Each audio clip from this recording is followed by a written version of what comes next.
What is going on, Laser Focus Solutions Media? Christopher Godwin coming back at you early in the afternoon slash evening, about 5 p.m. on a Thursday.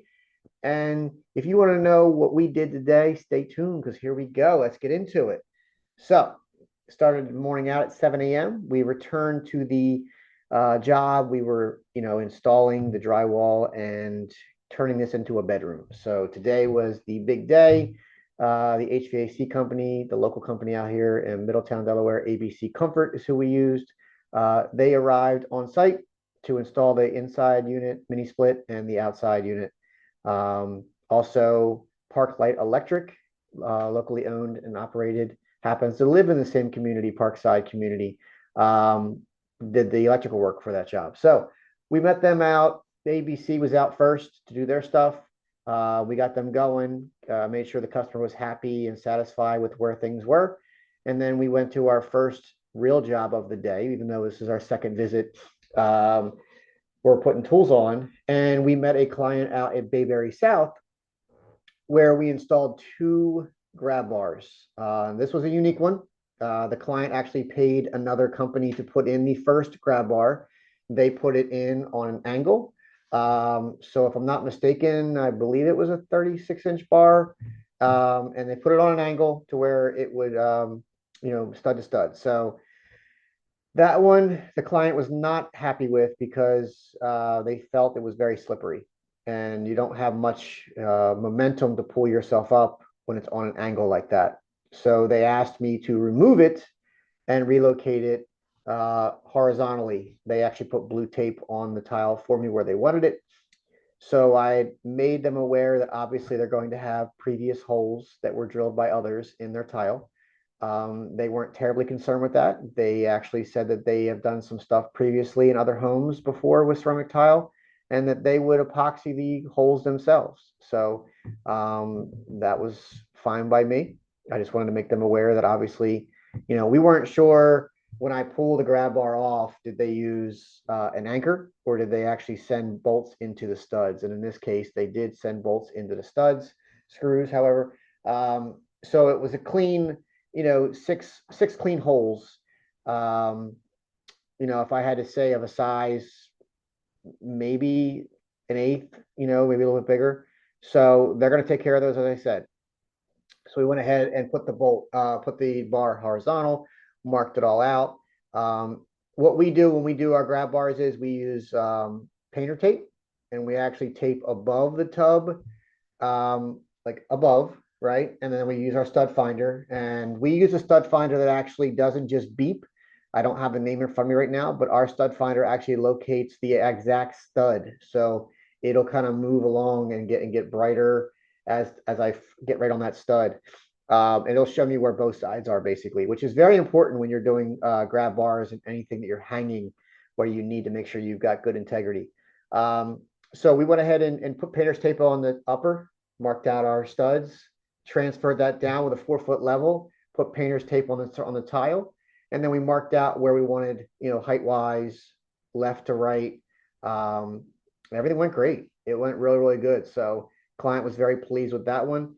The other one, the previous company said they could not put a grab bar in because this was in a tub surround, fiberglass. So the challenge there is that there's typically a gap between the tub and the actual wall. So I've never done one either, but you know what? I figured somebody has to have vetted something by now that's listed and approved ADA. So I did find a product, and so I ordered that. And basically, it is a spacer that what you do is you cut a hole in the fiberglass surround. You take a tape measure, you go against the stud to the outside wall of the fiberglass, and then it actually, based on that measurement, you look at the chart and you cut the spacer down based on your measurement. So in my case, I fit under the A category, so I cut my spacer to the A, and then put the lag bolt in. And then when you send the lag bolt in, it actually gives you a stud off of the wall, let's call it. So that way when the grab bar gets mounted to that, all your pressure, all your weight, all your strength is coming off of the wall framing, not the fiberglass surround. So sounds confusing, but it really wasn't. That one went well as at the same time it went well. Um, Moved on from there, returned back to the drywall job where we needed to finish our third and final sand. This is a scuff down, and we went ahead and primed. We did second coat the front door and the trim outside. I'm trying to think what else we did at that location. I feel like that was about what we did there was just sand down, prime, prep for paint, and then second coat the front door, as I said. So we left there about 1 o'clock, I would say. Drove down to a 55 plus community in Glasgow, Delaware. I think it's Village of Long Creek, if I'm not mistaken. We do a lot of business in that community. Word gets around. Very phenomenal people in there. So in that location, we had a return repeat client call us out to look at a toilet leak. Full transparency, I thought it was something that I did. She had asked me 2 weeks ago to replace the handle. I thought maybe I put the chain a little too tight, which was causing the flapper not to go down and seat properly, but that was not the case. She actually told me that, that's not it at all. She actually had a plumber come out and, replace the fill valve, didn't fix the problem. She called them back and the guy said, well, I'm going to need to replace your flapper, gasket now or whatever. And she said, don't worry about it. I'll have my guy come out and fix it. I'm sorry I even called you. So we got out there. Sure enough, it was the flapper gasket. This was an American Standard model, so it's nothing really crazy in regards to just removing, the gasket, putting a new one in. What I did find with the gasket that was there was it seems to have bubbled in like 2 spots. So I'm assuming, my assumption is that it's taken on water and it's expanded. So with that expansion, I would assume, again, I didn't really get down to the science of it all. I just know that it wasn't seating. There is 2 little bubbles in it. I think they're water related or air related of sort, and that's keeping it from going down and seating properly. So replaced it with the, like in kind model, and it's perfect. So while we were there, we replaced 2 light bulbs as well in the pennants for her island. The halogen bulbs don't seem to be working very well, so we replaced those for her. Left there in that same community, we drove about, I don't know, 25 houses down or so. And we went ahead and took care of a client that we have scheduled for the second week of September to do a bunch of stuff. But one of the things on the list was a gutter clean out, downspout. This one had a really aggressive 45, about maybe a 12-inch or a 16 or 18-inch extension, and then another 45 that went down.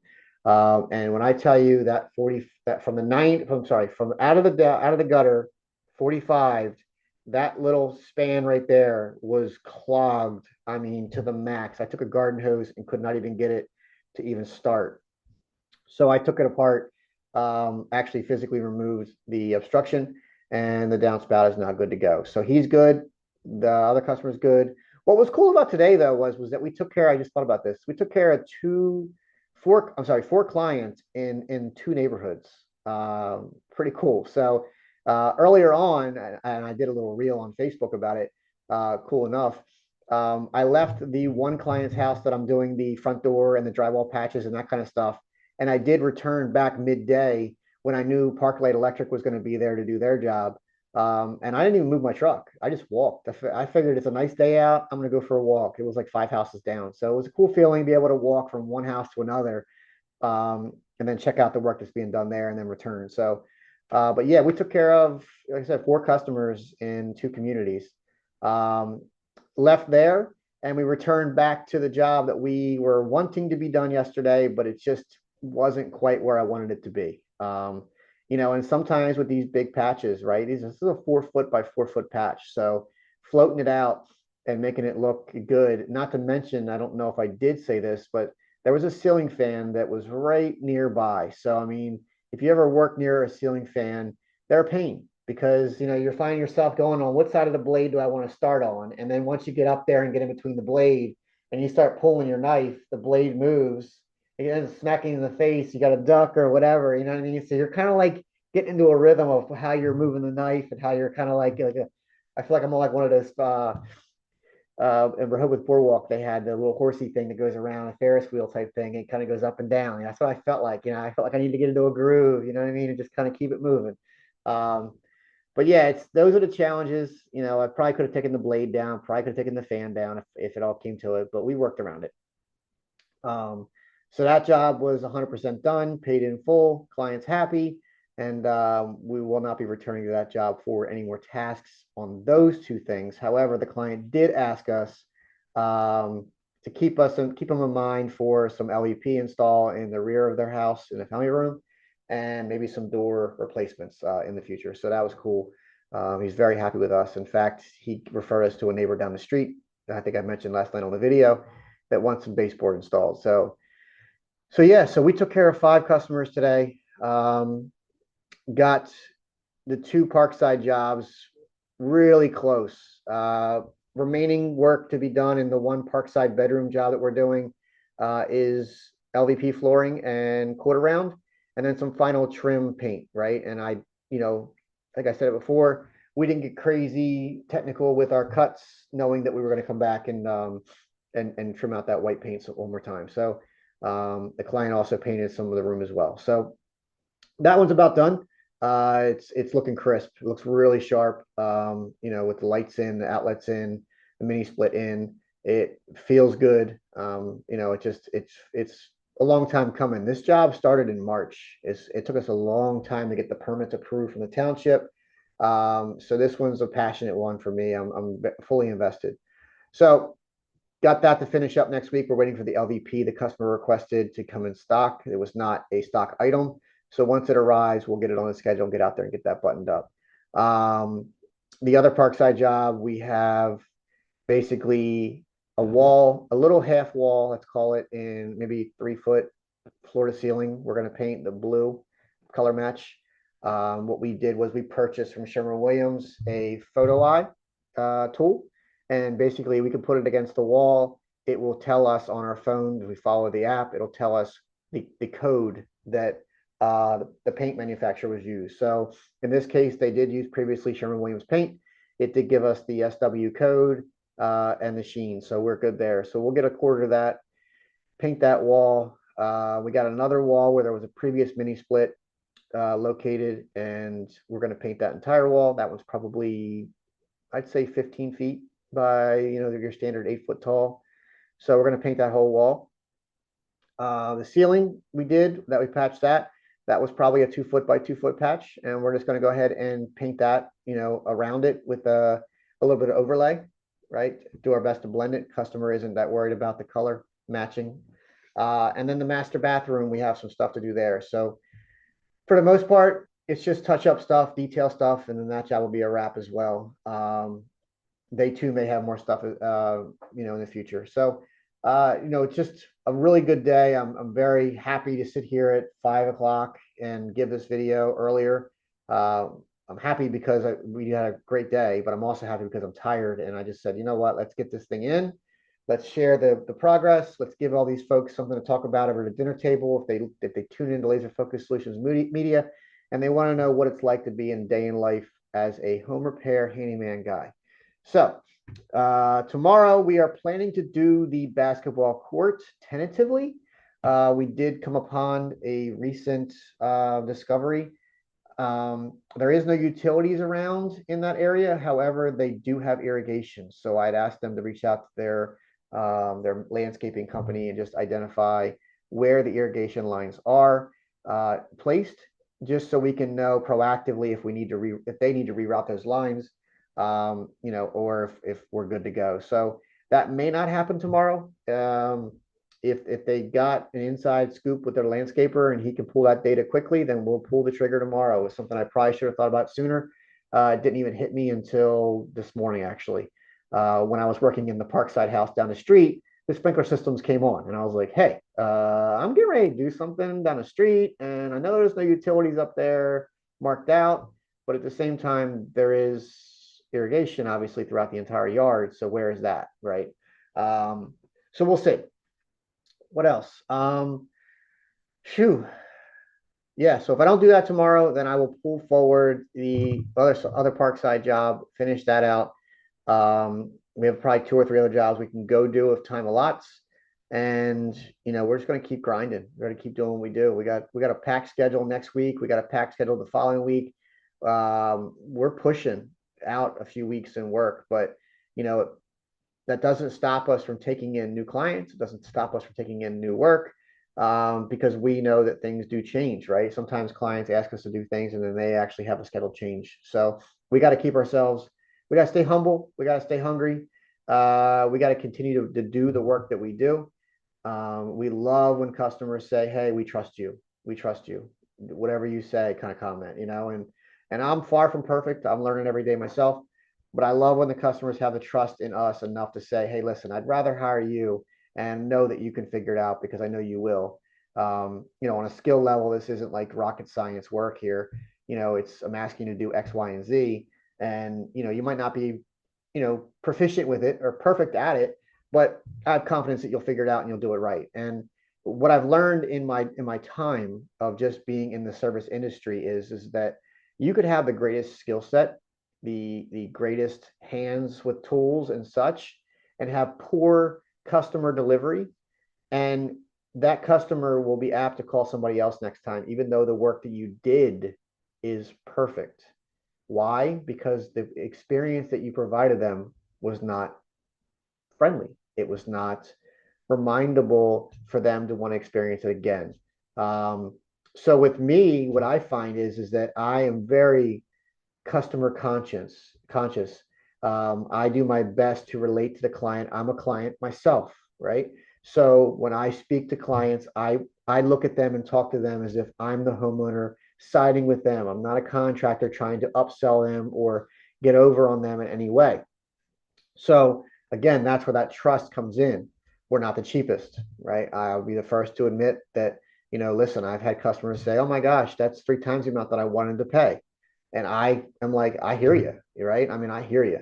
But at the same time, I can't go do for example, a bathroom job if a customer says, "Well, can you do it for X?" Right? And it's like, maybe, maybe I could. But what if I go over on hours, or what if I go over material? Can I come back and charge you more? You know what I mean? How's this going to work? You know what I mean? And so, and my point with that is that I had one where it's like, "Hey, can you do it for X?" And it's like, okay, I maybe I could, right? But you know, that's a risk that I'm not sure I'm willing to gamble on, quite honestly. Um, for a couple of reasons, right? I mean, but one is because if I take myself off the street, where would you put yourself if you owned a business? If you had to get in your car and burn gas, where are you driving? Right? Where are you going? What are you doing? Right? It's the same thing as, I mean, I'm a business owner, but I'm a person too. You know what I mean? So, yeah, I'm all about, again, taking care of the customer and such, but it's got to be beneficial. It's got to be a win-win. And that's just for me how I do business, right? So, I just try to tell a customer today that I might not be a good fit, for them. They wanted something done in a certain timeline and a certain budget, and I can't meet both. So it's like, hey, listen, I get it. I'm not the right one for this job. No problem. All the best, right? I lost another job, self-inflicted pain. I failed to get the estimate timely back to the customer, right? So these are problems when you own a business. You got to do your best at all of the things, and sometimes your attention and focus goes sometimes where you think it needs to go, but really it costs you on the other end. So in this case, I had a client ask me to come out and patch a ceiling and fix some shutters, and I failed to get her the proposal in time. And she just emailed this morning and was like, "Hey, listen, I didn't hear back from you, and so I already had somebody else out to give me a price, and I went with them." So same thing. I probably could have locked and loaded that job and done it. Even if I was higher in price, I feel confident that I would have got that job, right? But I didn't do my part, and that's on me. So, um, you know, still continuing to push, still continue to grind, you know what I mean? But sometimes we don't win them all, you know what I mean? So I'm going to end the video on this. I want to thank everybody for watching and tuning in. I'm going to go next door, hit the weights a little early tonight, throw some food down, and then I might sit back and veg out. So I just feel like it's one of those nights. I am tired. Started early this morning. My mind's been going like crazy. Allergies are kicking in a little bit, but we are still kicking in. So thank you very much. Peace out.